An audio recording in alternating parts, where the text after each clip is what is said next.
네, 교수님과 함께 마지막 Q&A 시간 가져보도록 하겠습니다. 너무 재밌게 잘 들었습니다. 재미라도 있어야죠. 앞에 세 분이 그렇게 멋진 얘기라고 하셨는데. 일상과 연결되어 있어서 네. 더 확 와닿게 재밌게 들었던 것 같은데요. 역시나 많은 분들이 질문을 주셨습니다. 그리고 사전 질문도 저희가 받았는데 아마 가장 많은 사전 질문을 그런가요? 네, 받으신 교수님이 아닌가 싶은데요. 다행이다. 공부에 대한 이야기 많이 해주셨어요. 네. 그런데 이 직장을 다니시는 분들, 그리고 일을 하시는 분들이 또 질문이 많으신데요.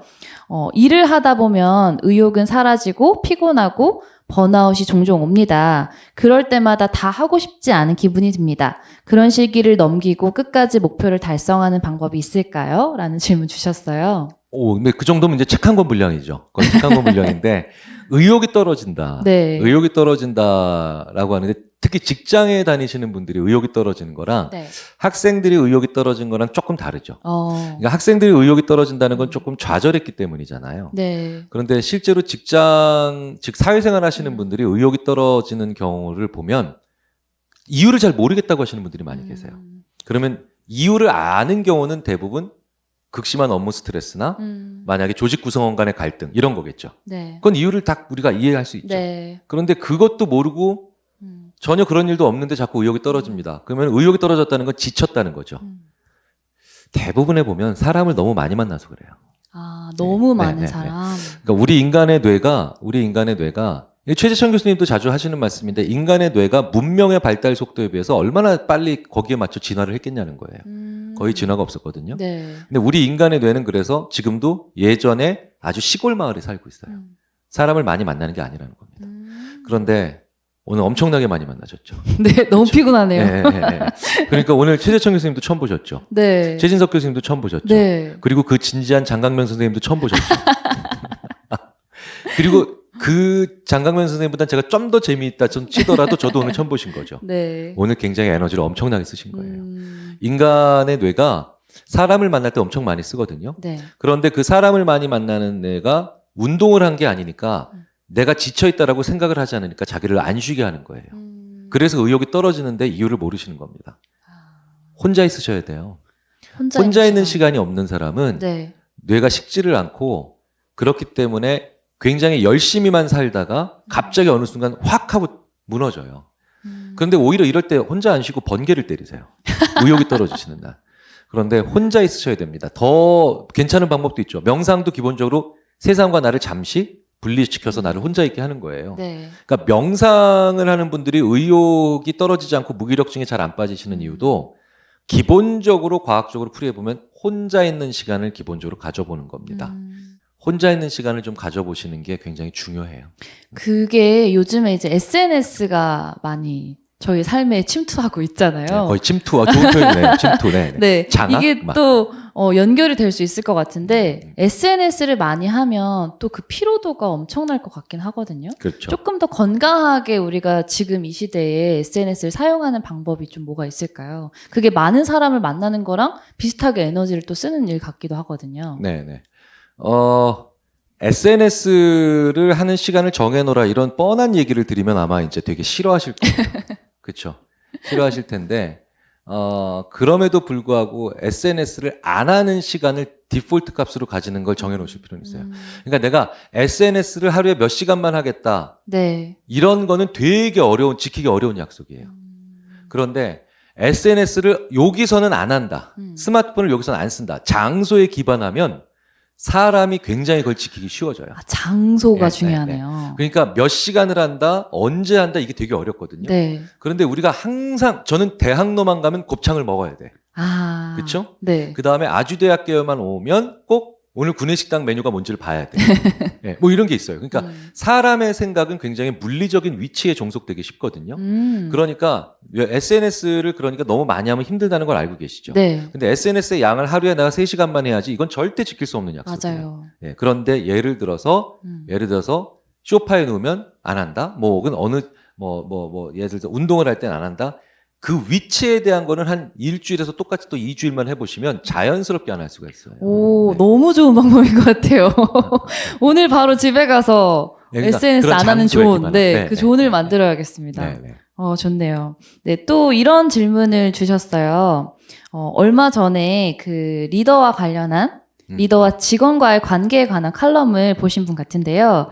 건강한 조직을 위해서는 어떤 리더와 어떤 직원이 바람직하다고 생각하시나요? 라는 질문 주셨어요. 죄송합니다만 이제 저도 이제 연애를 해봤다 치고 연애를 해보셨죠? 그러면 치고는 왜죠? 네.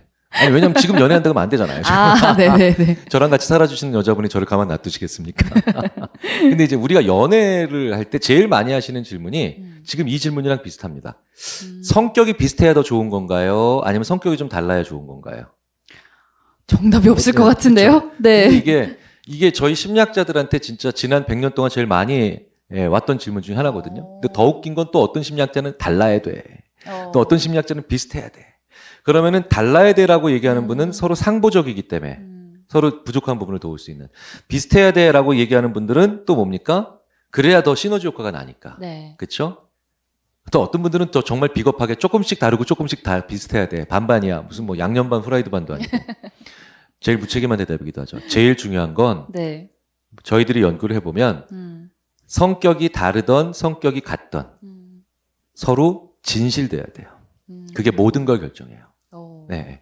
그러니까 성격이 서로가 양쪽과 그러니까 리더와 팔로워가 서로에게 어느 정도 진정성을 보이죠. 네. 그러면 리더와 팔로워의 성격이 굉장히 다르면 상보적으로 돼요.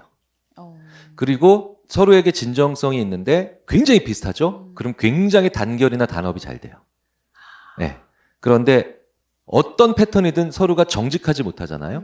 한쪽이 정직하지 못하면 결국은 좋은 관계가 아니고 서로 안 좋게 헤어지죠. 연인이 헤어지는 거랑 똑같아요. 그런데 양쪽 다 정직하지 못하죠. 그러면 범죄 집단처럼 변해요. 범죄 집단처럼. 그러니까 결국 같이 구속되는 거예요. 같이 구속되는 거예요. 그러니까 리더와 팔로우 사이에서 제일 중요한 건 서로가 서로에게 정직해야 돼요. 그러니까 그런 말은 절대 하지 마십시오. 이런 건 네가 몰라도 돼. 네, 그런 건 모르셔도 돼요. 네. 이런 게 특히 어떨 때 안 좋냐면요. 이렇게 불안할 때. 특히 불안할 때는 우리나라 사회가 그래도 좀 지금 다시 또 늘어나고 있고 여전히 힘들지만 K방역이라 그래서 굉장히 외국에서 주목하죠. 네. 그게 왜 그러냐면 사회의 불안을 어느 정도는 다독이고 있기 때문인데 그 불안을 다독이는 게 바로 뭐냐면 확진되신 분의 숫자와 치료되고 있는 분의 숫자를 정확히 매일매일 보여주죠. 나쁜 소식이라도 네. 구체적으로 매일 알려주기 때문에 네. 불안을 덜 느끼는 거예요. 대비를 하는 거예요. 네.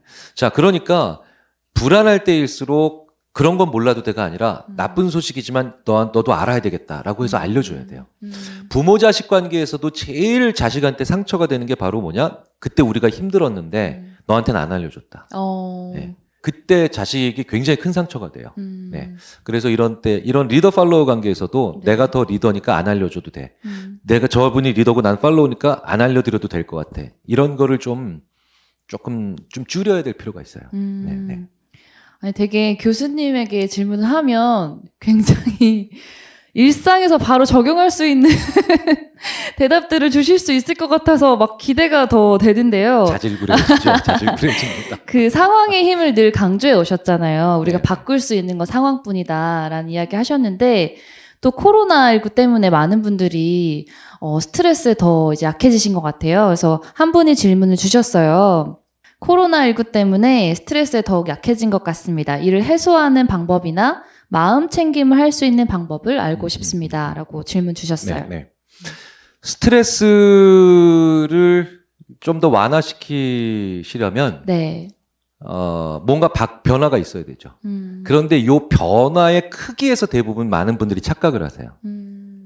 스트레스를 많이 받으시니까 큰 스트레스는 큰 변화로 풀 수 있을 거다. 이게 진짜 위험한 생각입니다. 크게 스트레스 받은 분들은 왜 크게 스트레스를 받느냐? 내가 바꿀 수 있는 게 없기 때문이죠. 주도권을 완전 상실했기 때문이에요. 통제력을 상실했기 때문에. 네. 내가 이렇게 되면 이렇게 하면 일로 가고 이렇게 되면 이렇게 바꿀 수 있다면 스트레스 받질 않죠. 그러니까 스트레스의 기본적인 요소가 변화를 만들어내고 싶은데 주도권 상실이에요. 그래서 크게 스트레스 받고 있으니까 크게 멀리 떠나자. 유럽 여행 가자. 이게 진짜 안 좋은 거예요. 예. 그러면 그 유럽의 어느 한적한 해변에서 뭐 감당이 안 되는 외로움이 오히려 더 와서 더 힘들어집니다. 왜냐? 외국에 나가면 주도권을 더 상실하죠. 말도 안 통하고 힘들어지잖아요. 그러니까 큰 스트레스일수록 작은 여러 개의 변화. 내가 주도권을 가질 예, 수 있는. 그렇죠. 작은 변화니까 주도권 여전히 상실 안 하죠. 그러니까 옆 동네 가보는 거. 잘 안 가던 뒷골목 가보는 거. 그런 걸 여러 번 하셔야 되는 거예요. 아. 네. 그러니까 인간은 덩어리가 큰 스트레스일수록 네. 덩어리가 작은 여러 개의 빈도로 공격해서 없애는 거예요. 근데 행복도 마찬가지예요. 큰 행복이라는 게 없어요. 1년에 100점짜리 행복 한 번 경험하는 사람보다 1년에 10점짜리 행복 10번 경험하는 사람이 더 행복하고 오래 살고 건강해요. 그러니까 스트레스를 푸시려면요. 작고 쪼잔한 심지어는 소심해 보이는 변화를 계속해서 하셔야 돼요. 네. 오, 그러는 너무 순간에 중요하다. 그러니까 스트레스는 네. 극복하는 게 아니라 스트레스라는 놈으로부터 구렁이 담 넘어가듯이 슬쩍 빠져나온다라고 생각을 하셔야 됩니다. 오. 네. 그게 제일 좋은 방법일 가능성이 커요. 그러면 또 이런 질문이 있었거든요. 네. 교수님이 좋아하는 공간과 다녀오시고 나면 충전이 되는 공간이 있는지 궁금하다고 하셨는데 지금 이렇게 교수님이 일상에서 하고 계시는 나만의 어떤 작은 어떤 스트레스 해소법 이런 게 있을까요? 있죠. 예. 많죠. 예. 그러니까 제가 그러니까 맨날 허허허 하고 웃고 다니는 건데, 일단은 공간으로 치자면, 네. 좀 널찍한데 쓸데없는 소리를 해도 전혀 문제가 안 되는 공간들. 어떤 공간이죠? 그러니까 그게 바로 뭐냐면 도서관은 아니죠. 도서관은 아니죠. 그러니까 뭐냐면 도서관은 널찍해요. 네. 널찍하고 넓은 공간이죠. 그런데 도서관에서는 쓸데없는 소리를 다 하면 혼나잖아요. 그렇죠? 그러니까 약간 손님이 적은 데서 친구랑 일과 상관이 없는 나와 다른 일을 하는 친구랑 아주 무목적적인 그리고 무지향적인 그런 쓸데없는 얘기를 네. 한 두세 시간 떠들고 나면 대부분의 스트레스가 상당 부분 해결이 됩니다. 그게 왜 그러냐면 인간이 목적을 가지고 살아가는데 목적이 좌절되니까 자꾸 스트레스를 경험하거든요. 그런데 되게 재밌는 건 그 목적을 달성할 수 있으면 이미 그 스트레스는 성립이 안 되죠. 그러니까 어차피 그 목적을 달성하기가 어렵고 심지어 불가능하니까 스트레스가 오는 거거든요. 네. 그러니까 되게 재밌는 건 그래서 목적과 무관한 행동을 해야만 스트레스로 빠져나올 수 있어요. 그러니까 계속해서 목적과 관련된 얘기를 합니다. 그러면 그 스트레스에 오히려 노예가 돼버릴 가능성이 커요. 그래서 무관한 행동, 의미 없는 행동, 그 행동을 뭐라 그러는지 아십니까? 장난을 쳐야 돼요. 오. 인간이 영장류이고 호모사피엔스인 이유 중에 하나가 바로 장난을 치기 때문이에요. 오. 장난. 네. 장난을 치지 않는 분들은 되게 위험해요. 네. 그러니까 아이가 지적 능력이 생기기 시작하면서 첫 번째로 하는 것들이 바로 엄마 뭐 이렇게 해주세요라는 거 못지않게 시작하는 게 장난이에요. 장난이 뭐니까 목적이 없는 거죠. 그러니까 제가 아까 방금 전에 장강영 선생님 오셨을 때 뒤에 가지고 계속 장 선생님 기다렸더니 이거 이게 지금 이게 50대인 제가 볼찌르기요. 예, 40대 후반인 장강명 선생님 자기가 40대 중반이라고 하더라고요. 밝혀드립니다. 40대 후반이에요. 네. 절대 40대 중반 아닙니다. 네. 근데 장강명 선생이 50대인 남자가 40대 후반한테 이 짓을 하면서 킥킥대고 있어요. 근데 장강명 선생님이 제가 알기로는 저를 되게 좋아해요. 싫어하지 않아요. 야, 이거 큰일 났다. 근데 왜 그러냐면 장난을 치거든요. 네. 네. 근데 장난이 굉장히 그 스트레스 해소에 좋아요. 좋아요.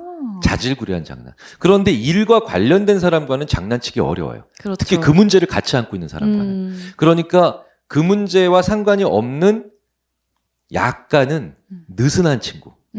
약간은 느슨한 친구와 만나서 쓰잘데기 없는 얘기를 한 두세 시간 하면서 장난을 치면 그게 되게 재밌게도 이제 그 문제를 다른 각도에서 볼 수 있는 여지가 생겨요.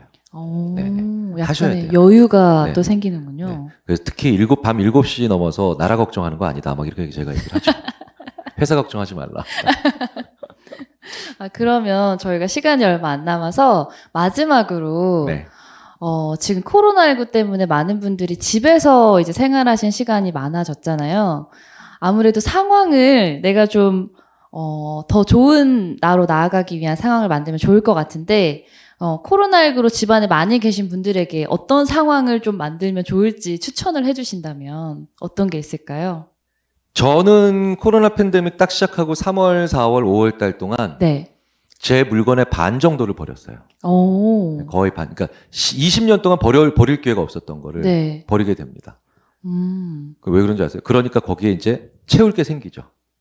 채울 게 생기는 거예요. 그 새롭게 채울 게 버리고 나서 비우고 나면 그 다음부터 보이는 게 바로 뭐냐면, 야, 요 때는 이제 앞으로 뭘 채울까? 그래야 뭐 하고 싶은 게 생각이 나요. 네. 그러니까 코로나 팬데믹으로 많은 고통을 겪고 있는 이유 중에 하나가 앞이 안 보인다잖아요. 네. 그 다음에 뭘 해야 될지 모르겠다는 생각이잖아요. 그런데 되게 재밌는 건 뭘 해야 되겠다라는 생각은 내가 뭘 가지고 싶거나 뭘 좋아해야만 나와요. 그런데 내 방과 내 집이나 내 연구실 모든 공간이 꽉 차 있어요. 그러면 뭘 가지고 싶은 것도 없고 그 다음에 뭘 좋아한다는 생각도 가지기 어렵죠. 일단 비우고 치워야 돼요. 비우고 치워야 돼요. 책상 서랍을 치우고 그 다음에 하드디스크를 정리하고 하드디스크를 비우니까 신기하게도 무슨 원고를 써야 될지가 생각이 나요. 정리해서 버리니까. 네. 그 다음에 책상 서랍을 버리니까 어떤 물건이 필요한구나를 생각하면서 그러니까 이런 물건들은 앞으로 잘 팔리겠구나라는 생각도 가능하죠. 네. 그래서 치우셔야 돼요. 치우는 게 가장 저렴하게 심리적 정화 효과와 그 다음에 동기부여가 되는 양쪽의 효과가 있어요.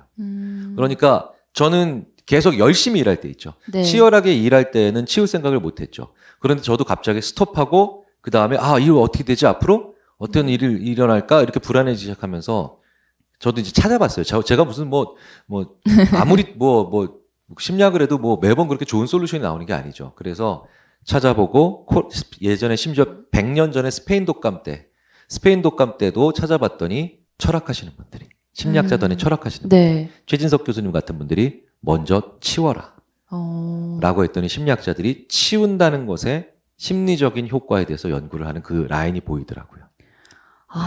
그러니까 치우세요. 네, 치우시는 게 제일 좋습니다. 많이 치우세요. 네. 감사합니다. 오늘 이렇게 마지막 시간까지 함께 해주셨는데 마지막 시간 이렇게 유쾌하게 채워주신 교수님에게 다시 한번 큰 박수 부탁드립니다. 네, 교수님 감사합니다. 감사합니다. 네.